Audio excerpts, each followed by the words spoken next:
ఈరోజు నిన్ను చూచి చాలామంది నవ్వుతున్నారు కదా. నీ లోపల నువ్వు ఒంటరిగానే పోరాడుతున్నావు. అది దేవుడు చూస్తున్నాడు. ఈ లోపల ఎన్నో ప్రశ్నలు అడుగుతున్నావు. ప్రభువా, నేను ఎక్కడైనా తప్పు చేశానా అని. ఈ ప్రశ్నలు దేవుడు కొత్త ఏం కాదు. నువ్వు ఇలా అడుగుతున్నావంటే నీ హృదయము ఇంకా ఆయన్ని విడవలేదు అని. కానీ విను, దేవుడు ఈ ప్రశ్నలకేం భయపడడు.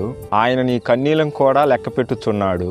నీ జీవితము నెమ్మదిగా ముందుకు పోయినట్టు అనిపించినా అది వెనక్కి వెళుతుంది కదా. దేవుడు నీ అడుగులను ఆపకుండా నడిపిస్తాడు. నువ్వు నమ్మట్లేదా? బైబిల్ ఇలా చెబుతుంది కదా. యెషయా గ్రంథం 41వ అధ్యాయం 10వ వచనములో, నేను నీతో చెబుతున్నాను, నీకు తోడై ఉంటాను, భయపడకము, నీ దేవుడై ఉన్నాను, దిగులు పడకము, నిన్ను బలపరుస్తాను, నేనే నీకు సహాయం చేయగలవాడును అని, నా దర్శన హస్తముతో నిన్ను ఆదుకుంటాను అని దేవుడు చెబుతున్నాడు కదా. మరి నువ్వెందుకు నమ్మట్లేదు?